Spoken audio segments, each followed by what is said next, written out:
Hello and welcome back to another video.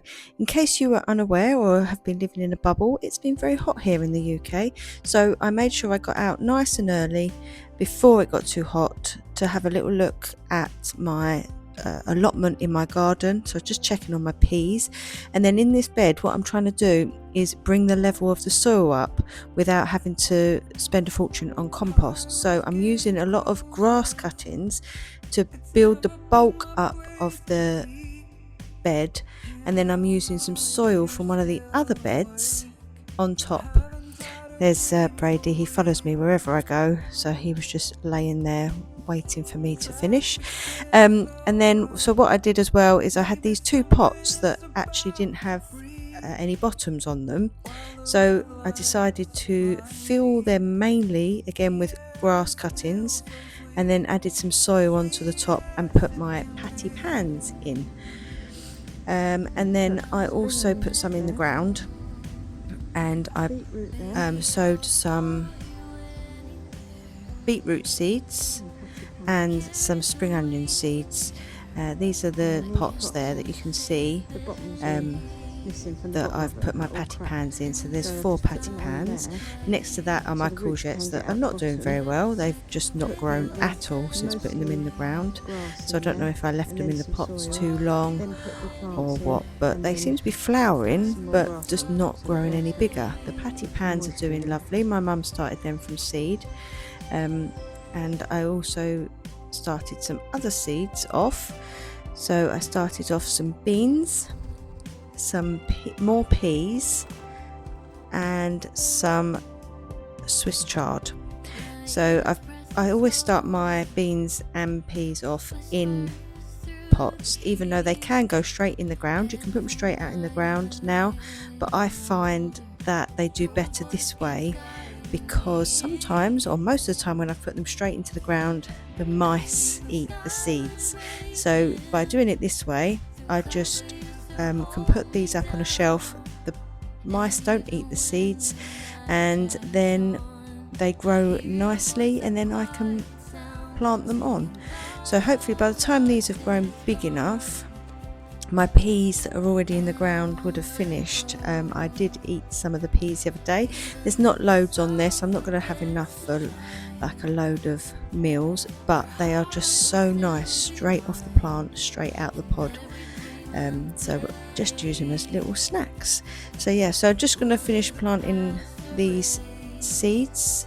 Swiss chard, I don't know why I decided to do that last minute, but I've decided to put some Swiss chard in. It grows really well, grows quite easily. I find it can sometimes, it overwinters as well, so if you leave it in the ground you can use it again. It will still grow and you can have it again next year. And then the beans that I'm doing are borlotti beans, which are great for if you want to dry the beans as well, so that you can eat the beans, or you can just eat them like a normal bean, really, like a normal French bean. So yeah, I'm just going to finish planting these up. I then went on to pot up some of my 5,000 million trillion tomato plants that I seem to have grown. I can't get rid of any, so if they're there I have to plant them on. I gave some to my mum. I've already potted on some, so they're already growing quite well, and then the rest of them I had to wait to get some more compost because I ran out of compost. Look how dry that compost is. It's been sitting in the sun, it's literally going all over the place. And I don't really have big enough pots either, so I'm just putting them in the biggest pots that I've got, and they will grow. They just, you possibly won't get as many tomatoes, and a lot of my tomato plants are the cherry tomatoes and also the berry tomatoes, which are even smaller. They're just like, they look a bit like a what are they called, just like, why can I not think of what they're called, like a little black currant, that's what I was trying to think of, or a red currant. They're that kind of size tomatoes. They're great, they're really nice, so I've got lots of them. So yeah, I'm just going to pot on what I've got, and yeah, see how many tomatoes I end up with.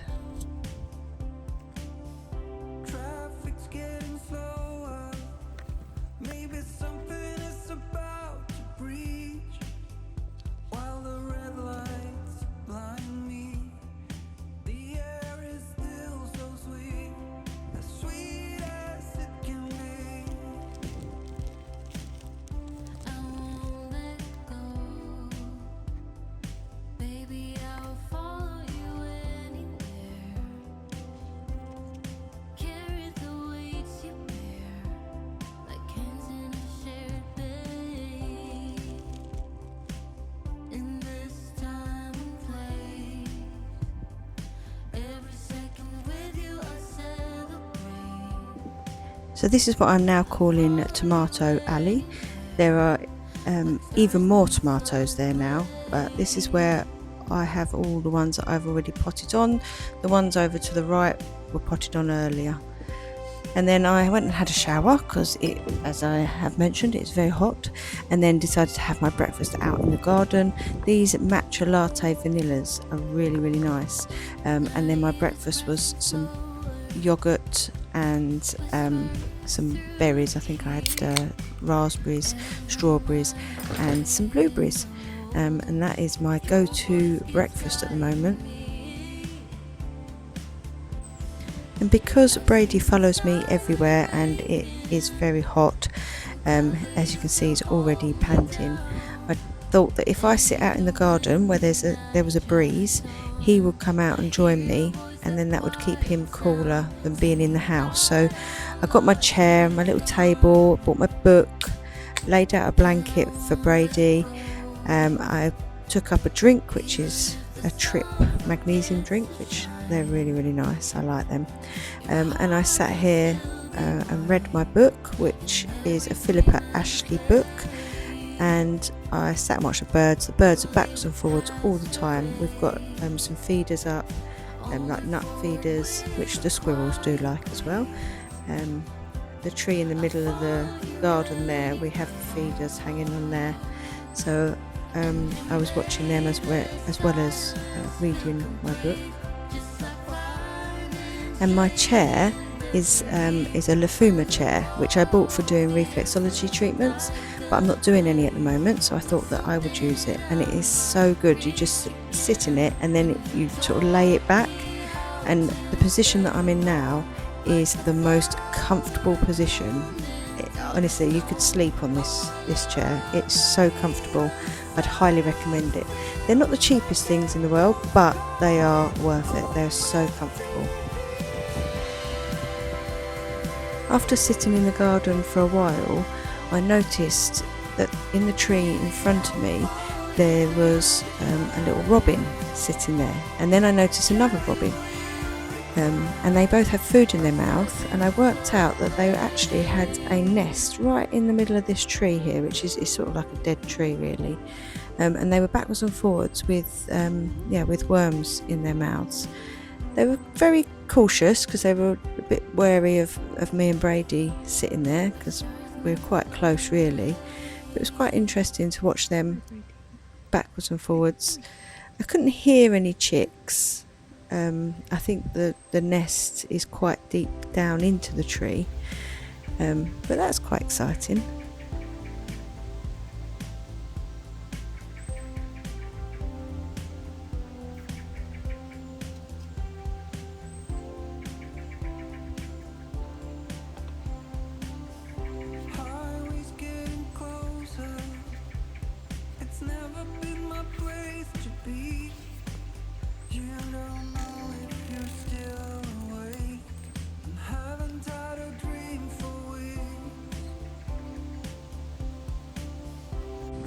It was actually quite breezy in the garden, and these trees that line the back of our garden were blowing quite a lot in the wind.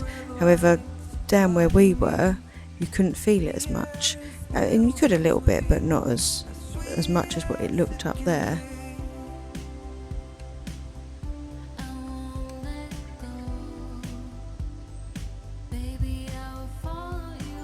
Then I was so excited, I actually managed to film some of the robin. You just see it just land in the tree there, come back to its nest, and it sits there for a little while, just checking me out before it decides that it's safe to go into its nest. And then it goes into its nest, feeds, whatever it feeds, either its chicks or the other robin, and then comes back out again.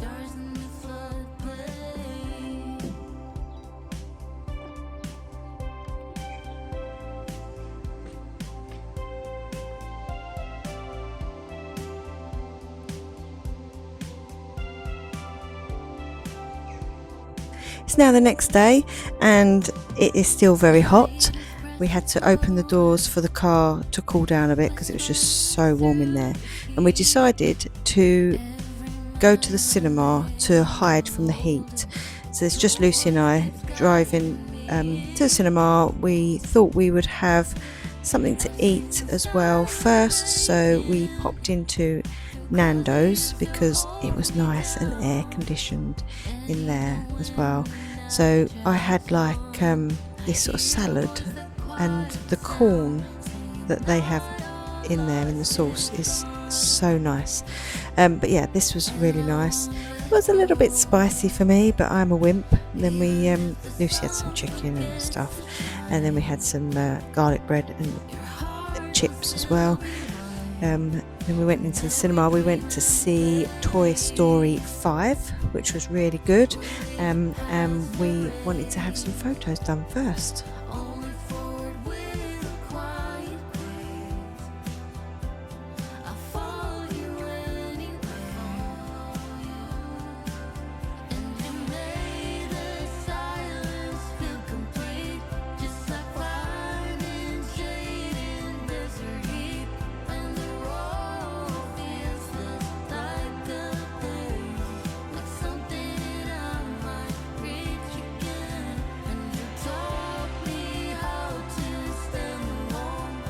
So where it's been so hot, we've been walking Brady early in the morning and late at night.